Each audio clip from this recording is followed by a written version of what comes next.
오늘 성경 말씀은요, 욥기 1장 13절부터 22절입니다. 우리 다 같이 한 목소리로 읽겠습니다. 하루는 여호와의 자녀들이 그 가난한 집에서 음식을 먹으며 포도주를 마실 때 사안이 여백에 와서 아르되 소는 밭을 갈고 나귀는 그게 돼서 풀을 먹는데 스바 사람이 갑자기 그를 빼앗고 칼로 종들을 죽였나이다. 다만 홀로 피하였으므로 주인께 아래로 왔나이다. 그가 아직 말하는 동안에 또 한 사람이 와서 아르되 하나님의 불이 하늘에서 떨어져서 양과 종들을 썰라버렸나이다. 나만 홀로 피하였으니 주님께 아래로 왔나이다. 그가 항상 말하는 동안에 또 한 사람이 와서 이르되 갈대아 사람이 쇠머리를 비어 갑자기 낙타에게 달려들어 그것을 빼앗으며 칼로 종들을 죽였나이다. 나만 홀로 패하였으므로 주인께 아뢰어 왔나이다.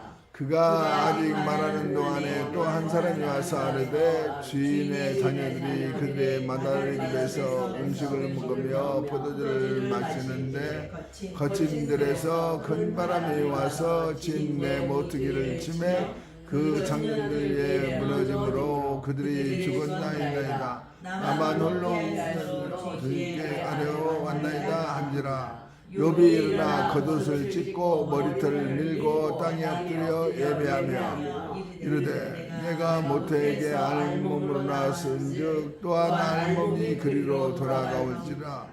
주신 이도 여호와시요 거두신 이도 여호와시시니 여호와의 이름이 찬송을 받을 지시다 하고 이 모든 일에 욥이 범죄하지 아니하고 하나님을 향하여 원망하지 아니하리라. 아멘.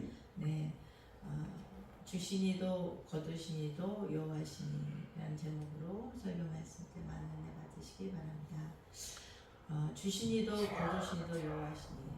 저는 오늘 성경에 기록된 위대한 인물 한 사람을 소개하고 싶습니다. 그는 다름 아닌 욥입니다. 이 욥이란 인물은 모세 시대의 사람으로 추정됩니다.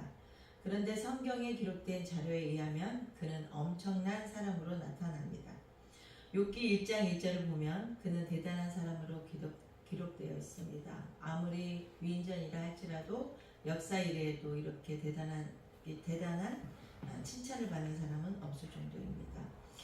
욥기 1장 1절 우스 땅에 욥이라 이름하는 사람이 있는데 그 사람은 순전하고 정직하여 하나님을 경외하며 악을 떠난 자더라. 그는 거기서 그치지 않고 그는 대단한 재산을 소유한 부자였습니다. 얼마나 부자였냐면요. 그가 갖고 있는 재산만 살펴봐도 양이 7,000마리, 약대가 3,000마리, 소가 500결이, 암나귀가 500마리였습니다. 그의 수많은 종들을 거느리고 살았던 사람입니다. 그래서 이제 그는 동방 사람 중에 가장 큰 자라고 소개합니다. 저는 특히 약대 3,000이란 말이 마음에 끌게 합니다. 약대는 오늘날의 교통수단입니다. 그러니까 약대 3,000마리를 소유했다면 아마 영업 택시에 3,000대를 부르며 상업했던 사람인 것입니다. 어디 그뿐입니까? 그는 자녀 교육의 성공자이기도 했습니다. 아들 7명과 딸 3명 사이에 두고 있었는데 그 자녀들이 아버지가 섬기는 하나님을 잘 섬기고 있었다는 것입니다. 결코 자녀 10명 모두를 믿음으로 양육하며 살았던 사람입니다. 이 정도 되니 하나님이 그의 신앙을 인정하고 자랑하지 않을 수 없습니다. 성도 여러분, 믿음도 좋고 부자도 되는 거 쉬운 일은 아닙니다. 어찌 보면 매우 어려운 일입니다. 그런데 성경의 많은 인물들이 그런 복을 누렸습니다. 아브람도, 이삭도, 야곱도 그랬습니다. 또 오늘 본문의 주인공인 욥도 그런 복을 누리고 있었습니다. 이 비결이 무엇일까요? 한마디로 감사하는 신앙이었기 때문입니다. 아멘. 첫 번째 역사적 배경을 살펴보겠습니다. 시대적 배경으로는 욥기는 성경에서 가장 오래된 책 중 하나로 추정되며 아브라함, 이삭, 야곱과 같은 족장 시대의 배경을 합니다. 욥은 이스라엘 사람이 아닌 우스 땅에 거주하고 동시에 목축업 중심 사회상을 잘 보여줍니다. 문화적 배경으로는 욥은 순전하고 정직하여 하나님을 경외하며 악에서 떠난 자라고 소개합니다. 사탄은 욥의 신앙이 하나님의 축복, 즉 재산과 자녀 때문이라고 비난하며 이를 거두어 가실 때 욥이 하나님을 욕한 것이라고 주장합니다. 본문은 이 사탄의 시험이 허용된 후 욥에게 닥친 첫 번째 시련의 과정을 기록하고 있습니다. 본문 세 단락으로 나눠보면요, 13절에서 19절까지는 예기치 못한 재난의 연속을 말하고 있습니다. 욥의 시련은 일상의 평화로운 순간 마다들의 집에서 잔치하는 날이 시작됐습니다. 스바 사람이 습격하고 하늘의 불, 갈대아 사람의 공격, 그리고 거친 바람으로 인해 욥은 모든 재산과 10명의 자녀를 순식간에 잃었습니다. 이는 고난의 예고 없이 그리고 감당하기 힘든 정도로 한꺼번에 몰려올 수 있음을 보여줍니다. 20절은 외통함 속에서의 예배에 대해 말씀하십니다. 욥은 고난 앞에서 감정을 억누르지 않았습니다. 겉옷을 찢고 머리털을 밀고 자신의 슬픔을 충분히 표현했습니다. 그러나 그는 거기서 멈추지 않고 땅에 엎드려 예배하며 하나님께 나아갔습니다. 진정한 믿음은 슬픔이 없는 것이 아니라 슬픔 중에 하나님을 바라보는 것입니다. 아멘. 21절부터 22절은 하나님의 절대 주권의 고백입니다. 욥은 내가 모태에서 알몸으로 나와 싸운즉 또한 알몸이 그리로 돌아가올지라고 고백합니다. 이는 인간의 근원적인 무소유를 인정하는 것입니다. 그는 자신에게 있던 모든 것이 하나님의 소유임을 인정하며 주신 이도 여호와시요 거두신 이도 여호와시오니 라고 선포합니다. 이 고백은 고난의 원인을 따지기보다 하나님의 주권을 찬송하는 위대한 신앙의 승리입니다. 욥은 하루아침에 큰 재앙을 당했습니다. 하루는 욥의 자녀들이 그 맏형의 집에서 식물을 먹을 때 포도주를 마실 때 한 사자가 욥에게 와서 스바 사람들이 습격하여 소들과 나귀를 빼앗고 종들을 죽였다고 말했고, 또 한 사람이 와서 하나님의 불이 내려와 땅 양들과 종들을 불살랐다고 말했고, 또 한 사람이 와서 갈대아 사람들이 습격해 약대들을 빼앗고 종들을 죽였다고 했습니다. 또한 한 사람이 와서 거친 들에서 태풍이 와서 집이 무너져 자녀들이 다 죽었다고 말했습니다. 그러나 그때 욥은 일어나 겉옷을 찢고 머리털을 밀고 땅에 엎드려 경배하며 말했습니다. 내가 못해서 벗은 몸이 나왔사온즉 또한 벗은 몸이 그리로 돌아가올지라. 주신 자도 여호와시오 취하신 자도 여호와시오니 여호와의 이름이 찬송을 받으실지니이다. 욥은 모든 것이 하나님의 소유이며 그가 주관하심을 인정하고 그에게만 영광을 돌렸고 이 모든 일에 범죄하지 않고 어리석게 하나님을 비난하지 않았습니다. 열 정탐꾼의 불신앙적 보고를 밤새도록 통곡하고 하나님과 모세에게 불평했던 민수기 14장 1절 그 말씀이 아니라 이스라엘 백성과는 너무 달랐습니다. 욥의 신앙과 의로운 인격은 혹독한 고난 가운데 더욱 빛났습니다. 말씀을 정리하며 첫째, 사탄과 악령들은 세상을 주관하며 때때로 성도들에게 시험과 고난을 줍니다. 그러나 우리는 사탄과 악령들이 하나님의 허락 안에서만 우리에게 고난을 줌을 알고 사탄과 악령들을 두려워하지 말고 이 세상 사는 동안 그들과 잘 싸워야 합니다. 두 번째는요, 우리는 물질적 복 때문에 하나님을 섬기는 자가 되지 말고 하나님께서 하나님이시기 때문에 그를 믿고 섬기며 하나님의 영광만을 위하여 그의 뜻과 계명에 순종하며 그 앞에서 바르게 살아야 합니다. 세 번째는요, 욥은 그의 모든 재산과 자녀들을 잃었으나 하나님을 비난치 않고 주신 자도 여호와시오 취하신 자도 여호와시오니 여호와의 이름이 찬송을 받을지이다 라고 말했습니다. 우리는 욥처럼 극심한 고난 중에도 하나님을 비난치 말고 모든 것이 하나님의 것이며 그가 주기도 하시고 취하기도 하심을 인정하고 하나님께만 찬송과 영광을 돌려야 합니다. 아멘. 그럼 오늘날 우리의 삶을 어떻게 적용할 점을 봅니다. 소유의 관점은 변화가 있어야 합니다. 우리는 종종 내가 가진 재능, 물질, 가족, 내 것이라고 생각합니다. 그리고 은사도 있죠.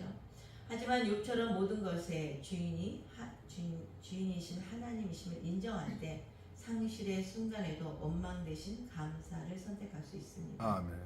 고난에 대한 태도를 배워야 합니다. 의인 욥에게 재앙이 닥쳤듯이 오늘날 성도들에게 이유 없이 없는 고난이 올 수 있습니다. 고난 그 자체보다 중요한 것은 그 상황에서 입술로 범죄하지 않고 하나님을 항상 신뢰하는 것입니다. 아멘. 참된 예배를 회복하고 있어야 합니다. 상황이 좋을 때나 안 좋을 때나 항상 찬양을 드리고 모든 것이 사라진 광야에 같은 시간에도 엎드려 예배하는 욥의 예배가 우리에게 필요합니다. 아멘. 욥이 가졌던 믿음의 자세를 보겠습니다.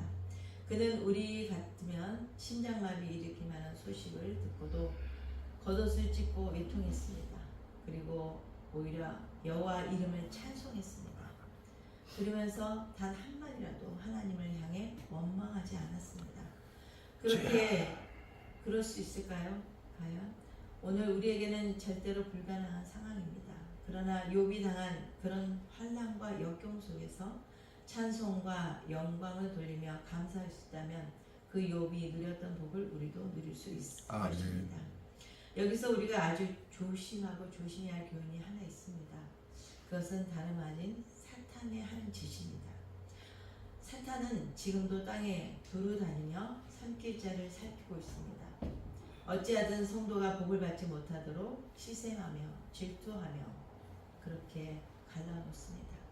결국 성도들을 공격하여 하나님을 원망하게 하고 하나님을 대적하게 하고 망하게 하고 또한 성도들 간에 갈라놓게 하는 그런 목표를 가지고 있습니다. 그 시험의 방법은 대개 세 단계가 있습니다. 첫 번째 단계는요, 물질의 시험입니다. 하루아침에 모든 재산을 날려보기도 하고 도둑질을 당하기도 하고 천지시련을 겪기도 합니다. 그래도 감사할 수 있는가 하는 것입니다. 아멘. 엄청난 경제적 손실 앞에서 하나님께 감사할 수 있는가? 많은 분들이 이 첫 단계는 통과합니다. 그러나 두 번째 단계, 자녀를 건드리는 시험입니다. 우리가 세상에서 가장 소중하게 여기는 자녀들을 놓고 시험합니다. 욥이 10명의 자녀가 하루아침에 몰살당하는 상황을 맞습니다. 이것은 그야말로 기절한 상황이며 심장이 멈출 상황입니다. 여러분 같으면 어찌 될까요? 아마도 하나님을 향해 수없이 욕을 하고 하나님의 존재를 부인하지 않을까요? 많은 분들이 이 두 번째 단계에서 넘어집니다. 이 단계를 넘어서면 하나님이 자랑스럽게 여기십니다. 아브라함도 이 단계의 시험에서 성공하여 믿음의 조상이 되었습니다. 마지막 세 번째, 건강의 시험입니다. 몸을 건드리는 것입니다. 질병이 생겨 고통스럽습니다. 죽을 것 같습니다. 또 예상치 못한 불치병의 선고를 받습니다. 그래서 생명의 위험을 겪게 해봅니다. 그때 진정 하나님께 감사하며 찬송을 드릴 수 있는가 보십니다. 많은 사람들이 여기서 넘어집니다. 그러나 욥은 극복했습니다. 오히려 하나님을 찬송하고 하나님의 영광을 올려드렸습니다.